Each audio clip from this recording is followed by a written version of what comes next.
If somebody is being lazy, if somebody's not engaging, and somebody's actually okay with the fact that their life sucks, you've got to kind of start smacking them and be like, yo, you need results. You know, you are defined by your results, right? You got to kind of start smacking them. But once you're sort of in momentum, you've kind of like initiated the car, you know, you've kind of spun the propeller on the plane.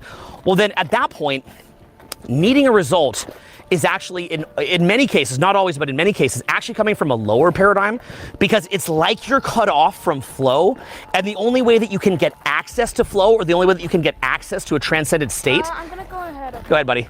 Yeah, the only way that you can get access to a transcendent state is then by getting that little dopamine kick from a result. So results orientation is a good thing for when somebody is apathetic and lazy and saying, you need to get the result.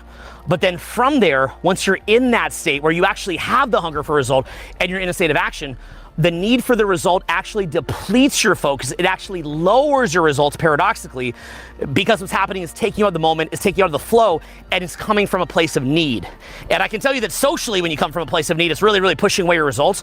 But even in things like, say, public speaking, if you're public speaking, it should be an offering. It's like, here's an offering, here's an opportunity to listen to something. As soon as it looks in public speaking like you're trying to take something, you're pushing people away. As soon as you're needing something as far as making money, you start getting frenetic and weird about it, and you start making bad decisions. It messes with your discernment, and then you're pushing money away.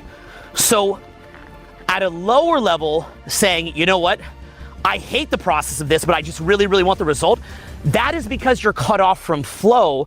You're acknowledging that you're cut off from flow, and you're saying, I need the result now to get into momentum. But once you're in a high state of momentum, and then you're actually generating flow from the fact that you're acting in this kind of egoless way, in this kind of process-oriented way, and you're loving it, from that standpoint, then if you actually say, you know what, it's about the process, it flips, and that tends to get you a better result, because the deeper that you get in the process, the better it is that the quality of the work that you're gonna do is gonna be. And you also don't get as tired. So again, you'll see this where people come back from a bar or club exhausted and hating it, and they quit. And you'll see people that come back from a bar or club loving it, and they want to keep going. You'll see people that are building a business and they hate it and they quit. And you'll see people that love it and get addicted to it. And by the way, there's different levels they can get addicted to it, because maybe they're just getting a result, and they actually still hate the process, but they're getting results and addicted to it, and then later they quit. And so you'll see that one is a very sustainable way of winning, and one is a non-sustainable way of winning. But the more that you can deepen your relationship with being connected to the energy of expansion, the energy of flow, the energy of life, that is where life starts becoming very, very real. So for example, just to take a little side tangent, in the last video, I talked about what it means to be connected to the energy of life or energy of death. And I talked about how things like real friendship or real art or being in nature or giving, these are things that are actually living a real life. And you know, the need to just take and being scarcity, but maybe have everything structured in a row the way that you like it, that's actually a fake life. And those things are good, but only in support of your real life. Those things support real life, but they are not real life. So what I'm basically saying here is that you want to be doing exercises that connect you to the energy of life itself. You want to be saying to yourself, how do I deepen my connection to the outflow of life, to creativity, to playfulness, to fun, to connecting to that energy, rather than always being in this taker mode. Now, I've mentioned this before, but I think the movie Star Wars, for some reason, George Lucas or whoever was involved in this, they really, really nailed it. Because you see that when you know, the Emperor connects to the dark side, it ages him very, very quickly. And so you're gonna see when people are just continually needing the result, you're gonna see their mind densifying. So it's frankly one of two things that you're gonna see. You're gonna see one of two things. Either A, they get exhausted, they quit. That's usually one side of it. They get because they don't have access to flow independently. They don't have access to transcendent state independently. So they either quit, which is a very common thing. You'll see they quit and they're bitter about it. And then they say that it's not their fault, and that they're the effect of life, and that life is unfair, and that they never could have done it, and they're being held back, and they blame everybody but themselves. You're gonna see a lot of that. Okay, and then they sit there stewing in this, and then getting energy off of self-pity, getting ego off of self-pity. And it can actually start to fuel them, mess with the discernment, it gets warped. It's sick. So you'll see that. Or what you'll see is people getting results, but their mind gets very, very densified. And what happens is that it actually can take them over. It can actually subsume their will. It can subsume their discernment and their access to flow. And they no longer have their own will. They no longer have their own discernment because they're being manipulated by these various needs that they've built up for results. They've built their will has been shaped around it, and their discernment has been shaped around self-deception in order to feel like their ego is always getting what they want. Then what often happens that people like that wind up creating sick, disgusting products for the people in the derp state. And so you get this weird kind of dom to sub relationship between people that are disconnected from flow, and then they create products and lifestyles and entertainment for people that are also disconnected from flow. And that's when you get this weird, again, the dom to sub relationship between the elites and the masses. And what winds up happening is that one group believes, I don't have access to flow, so I just want to be numb. I just want to be in the path of least resistance. I just want to not even have to think. If you tell me absurd things like 2 + 2 = 5, I'll believe it. Just keep governing me harder, daddy. You get one side of people like that. And then the other side that don't get real happiness from being in a flow state. They're not really living life. And so what happens with them is that they just keep creating these kind of like dominating products that suck the life out of people. So you actually see the energy of death sort of spinning and spinning and spinning, and it's creating a flywheel of that. And it's fundamentally coming from a complete scarcity-based paradigm, an energy depleting paradigm, a non-infinite paradigm, a very, very dense paradigm.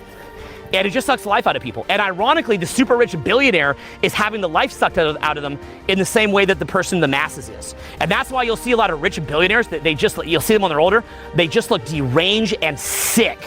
And these are people that in entrepreneurship are often viewed as role models. And then I go to explain to somebody, someone's like, I want to be a billionaire. And I'm like, making $1 billion is cool, but that can't just be the North Star. That can be in support of something else that's beautiful, but the result can't be the thing itself. So the thing itself is putting the creator before the creation. And so what that means is just continually coming back to, how do I connect to that flow state, right? So let's go back then to the social thing. We'll kind of circle back to where we started with this. When I said things like the different 3 fatigues, willpower fatigue, should you say hi, should you not? If you're in a flow state, you wouldn't care. You just go say hi. Should I have a persona or should I not? Again, if you didn't need anything, you'd be you, and you wouldn't need to put on a persona. Self-judgment fatigue. Oh, am I bad? Am I good? What do I think about this? Again, if you're in a flow state, you wouldn't start beating yourself up and just making yourself crazy you didn't get validation, because you'd have access to your own dopamine. So do you see here that basically when we're in this weird hamster wheel, or I had a video the other day where I had to use a Ferris wheel in Seattle of dopamine kind of going up and down and up and down, that is kind of a weird position to be coming from. So, it's like instead you want to stabilize your dopamine. You want to stabilize it. And you want to get it to where the more that you engage in the process itself, and the more that you're just loving life, and the more that you're sort of in this non-mind identified state or non-egoic state, but rather just connected to flow, which then encourages you to just keep doing things and encourages you to keep exploring, makes you want to create art, makes you want to create real friendship, makes you want to get out of nature, makes you want to give, makes you want to also receive so that you can even give more. It just makes you very, very motivated. What winds up happening is you get in that mode, and motivation is easy. Very, very, very easy. And you'll have friends that are like, wanting to sit around or, wanting to make things easier. And you're like, we can sit around for a bit. We could chat and laugh and have fun. Have a great time chatting. But that's not how I want to live my life. So challenge yourself for that. Now let me give you a couple other practical things you can do. Challenge yourself that if you do have to kind of stay home, then to laugh more. Challenge yourself to read a beautiful book and engage with the book at a higher degree of subjective enjoyment. Challenge yourself to eat food and to enjoy it even more. Challenge yourself to come out into nature and to be brought to tears. Go seek out beautiful moments that nature created, that God created, that you seek out beautiful moments with other people. Go meet somebody who you really, really like. Run off on a crazy adventure together. Spend the weekend together and really, really enjoy it. Enjoy it for the sake of the flow state itself, not because they're giving you something and you're taking and taking and taking. And what's going to happen as you do this, is what you're going to find, is that over time,